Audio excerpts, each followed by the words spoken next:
একটা অনিশ্চয়তার মধ্যে আমরা আছি। 1.5 মাস 2 মাস ধরে যা হয়নি সেটা 7 দিন মধ্যে হয়ে যাবে মনে করেন? প্রফেসর মোহাম্মদ ইউনূসকে বললাম, স্যার আপনি খুব জোর দিয়ে বলেন ভোট ফেব্রুয়ারিতেই হবে। আপনাকে আমরা সবাই সম্মান করি, আপনার কথা বিশ্বাস করি, কিন্তু যখন রেহমান সোবহান বলেন 1 বছর তো কোনো সংস্কার করতে পারেননি, বাকি কয় বছর পারবেন, তখন বুঝতে পারি না আপনাকে মানবো নাকি রেহমান সোবহানকে মানবো। তখন তো নিজের বিবেচনা দিয়ে কথা বলতে হবে। এবং রিয়েলিটি হচ্ছে সংস্কারের কোনো জিনিস আমরা দৃশ্যত দেখছি না। বাকি সময়ের মধ্যে কি দেখবো?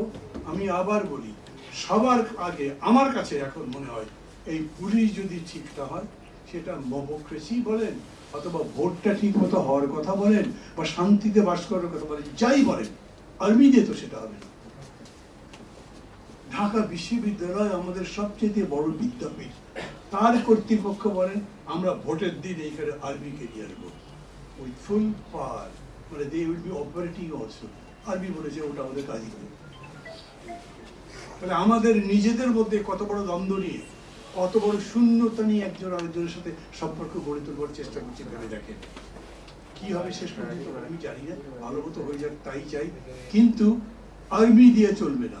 পুলিশ ঠিক হয়েছে, কতখানি হয়েছে? আপনাদের এখানে আসবো, ওইখানে প্রেস ক্লাব থেকে এই যে ডাইনে কেটে, মানে আমি যদি ফরেন মিনিস্ট্রির দিক থেকে আসি, ডাইনে কেটে ভেতরে ঢুকতে হবে তো আধা ঘন্টা ধরে গাড়ি বসে আছে, চতুর্দিক থেকে গাড়ি আসছে, কোনো ট্রাফিক পুলিশ নাই, অনেকগুলো পুলিশ যাতায়াত করছে ওদিকে, কিন্তু ওরা তো ডিউটিতে নেই। ট্রাফিক পুলিশ নাই, কিরকম করে হবে?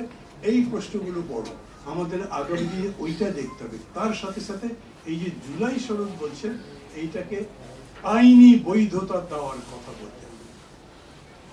আচ্ছা বলতে পারেন আইনি বৈধতা কি হতে পারে? কি আইনি বৈধতা দেবেন? কে আইন বানাবে? যে আইন সবাই মানতে বাধ্য হবে। এখন আইন বানাবার ক্ষমতা কার আছে? Presidential order. প্রেসিডেন্সিয়াল অর্ডার অতীতে দেখেছেন কতগুলো প্রেসিডেন্সিয়াল অর্ডার হয়েছে, এমনকি সংসদে আনা হয়েছে, কোর্ট বলেছে এগুলো ভুল হয়েছে, বাতিল হয়ে গেছে। ঐক্যবদ্ধ কমিশন একে একটা আইনি ভিত্তি দেবার জন্য এদেশের সংবিধান বিশেষজ্ঞ যারা আছেন প্রায় সবার সাথে কথাবার্তা বলেছেন, বলবার পরে বলেছেন এই সনদে যা বলা হবে সেটাই সুপ্রিম হবে, কনস্টিটিউশন চলবে না, সেটাই চলবে না আসলে, অতএব ওটা বাতিল হয়েছে। এখন বলছে সংবিধানের জায়গায় বিধান বলবো। আমি তো বুঝতেই পারলাম না সংবিধানের জায়গায় বিধান কিভাবে বসে। বিধান মানে কি? বিধান কি আবার যারা ম্যান্ডেটরি আমার মানতেই হবে? কত বিধানই তো আছে। তার মানে তারাও এই জায়গায় একটা ফাঁপড়ের মধ্যে আছে। লিগ্যাল কভারেজ কি হতে পারে? আমি একটা প্রশ্ন করি, গ্রেভ ক্রাইসিস দেশের মধ্যে, খুবই গভীর সংকট। এই সময় রাষ্ট্রপতি, উনি যেই হন, কি করবেন? যিনি রাষ্ট্রপতি আছেন উনি সুপ্রিম কোর্টের কাছে আর্টিকেল 6 এর ভিত্তিতে রায় চান। কি করতে পারি এখন? জুলাই সনদকে যাতে আইনি কভারেজ দেওয়া যায়। সুপ্রিম কোর্ট যদি কোনো রায় দেয়, যদি আমি কিন্তু কনস্টিটিউশন অত বুঝি না, বিভিন্নদের সাথে কথাবার্তা বলতে বলতে যাবার মনে হয়েছে, তার ভিত্তিতে যেহেতু ওই সময় 106 এর ভিত্তিতেই শেষ পর্যন্ত তার রায় দিয়েছে, 106 102 মিলে তো রায়টা দিয়েছে, এইভাবে সরকার করা যায়, সেটারও বৈধতা নিয়ে অনেকে প্রশ্ন করছে। এখন আমরাও এইটা করতে পারি, যদি তার একটা রায় দেয় যেটা আইনি বৈধতা হলো, তখন আপনি বলতে পারবেন হ্যাঁ এটার আইনি বৈধতা আছে, এইটা নিয়েই নির্বাচন করতে হবে। তার আগে যদি সুপ্রিম কোর্ট এই ব্যাপারে অন্য কোনো রায় দেয়, তখন কি করবেন আমি জানিয়ে। এরকম করে বলার কোনো কারণ নেই যে আমরা আইনের কান টানতে পারবো, এরকম করে বলবার কোনো কারণ নেই যে আমি যা বলবো সেরকম করেই হবে। ইভেন প্রফেসর ইউনূস যদি বলেন সেরকম করে হবে তা না। গণতন্ত্র যদি নির্মাণ করতে চান তাহলে সেটা একটা পদ্ধতির মধ্যে দিয়েই যেতে হবে, যেটা সংবিধান সম্মত হয়। এইখানে যদি বলেন এত সংবিধানের দোহাই তুলবেন না, ঠিক আছে তুললাম না, আপনি অন্য কোনো দোহাই দেন যার ভিত্তিতে হতে পারে, কি দিয়ে হতে পারে? এই যে জুলাই সনদ মানতে হবে বলছেন, এটা বড় দল বললো আমরা মানতে বাধ্য নেই, আমরা জুলাইয়ের শহীদদের প্রতি শ্রদ্ধা চিত্তাদি সবই আছে, আমরা আন্দোলন করেছি, কিন্তু কনস্টিটিউশনের বাইরে যেতে পারবো না, দেশ তো কনস্টিটিউশন দিয়ে চলতে হবে, বলছে তো সেরকম। এই জন্যে আমি শেষ প্রস্তাব এইটুকুই দিতে পারি, এটা আমরা নিজেদের মধ্যে কথা বলেছি। আমরা মানে আমাদের 6 দলের একটা মঞ্চ আছে, একটা গণতন্ত্র মঞ্চ, আমরা নিজেদের মধ্যেও কথা বলেছি। আমরা আমাদের ঐক্যবদ্ধ আন্দোলন বা যুগপৎ আন্দোলনে যারা যারা শহীদ ছিলেন তাদের সবাইকে আমি বিএনপির সাথেও কথা বলেছি, তারাও মনে করেন যে যদি কোর্ট থেকে একটা কিছু আসে তাহলে আমরা সেটা মানতে পারি, মানতে হবে তো, তাদের পক্ষে যদি যায় মানবে, না গেলে তারা মানবে।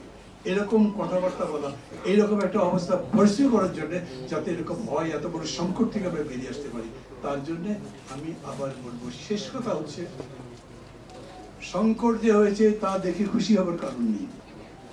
কেউ যদি মনে করেন সরকার জানে কি করবে, সরকার তো বলতে পারে আমি আছি 5 মাস, তারপরে তোমরা জানো। আজকে এই নির্বাচন কেবল সরকারের দায়িত্ব নয়, ভালো নির্বাচন যাতে হতে পারে সেটা সমস্ত রাজনৈতিক দলের দায়িত্ব আছে।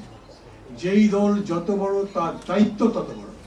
এই নির্বাচন যাতে হয় সেই ব্যাপারে গ্যারান্টি বা দায়িত্ব বিএনপিকেও দিতে হবে, জামাতকেও দিতে হবে, আর যে পার্টি আছে তাদেরকেও বলতে হবে এই নির্বাচন এইভাবে আমরা করতে চাই। আলোচনা করেন যত বেশি পারেন, আলোচনা করে এক জায়গায় আসার আর কোনো বিকল্প আছে বলে আমি মনে করি না। কারণ যদি আমার বক্তব্য পছন্দ না হয়, না হতে পারে, কিন্তু বিতর্কের সময় এরকম মন থাকা ভালো যে আমি আপনার কথা পছন্দ করলাম না, কিন্তু তারপরে আপনার সাথে আমার কথাবার্তা যাতে চালু থাকে, যাতে আমরা করে একটা পৌঁছাতে পারি। Democracy is not just rule of majority. Democracy কিন্তু সত্যের অনুসন্ধান করে, সঠিকতা খুঁজে।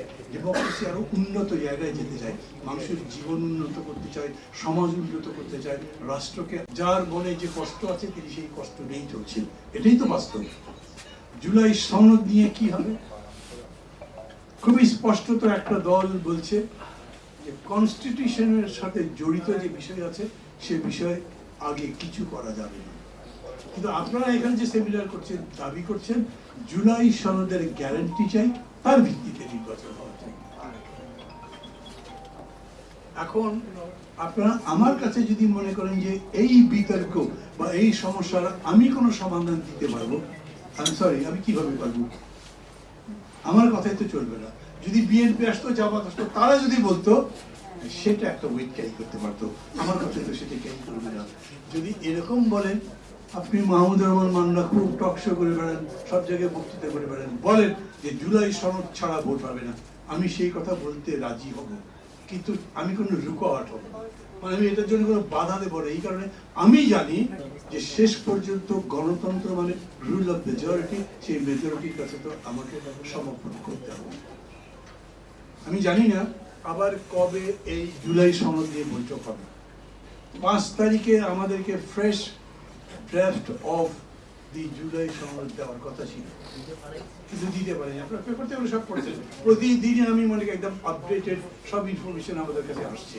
আমরা যারা যারা এগুলো করছি তাদের, মানে আমি আবার বলি আপনাদের সবাইকে ধন্যবাদ দিই যে মানুষের চেতনার মান, জ্ঞানের পরিধি অনেক গভীর হয়েছে, অনেক বিস্তৃত হয়েছে। আমরা অনেক গভীর সমস্যাগুলো নিজেরা ভাবতে শিখেছি, এবং আমি মনে করি যে আমাদের এই অধ্যবসায়, আমাদের এই বিশ্বাস, আমাদের এই ধৈর্য যদি থাকে তাহলে এই সংকটটা আমরা কাটিয়ে উঠতে পারবো। অধৈর্য হয়ে কিছু করতে পারবেন না। কিছু করতে পারবেন না মানে একটা বড় ধরনের গোলমাল হতে পারে।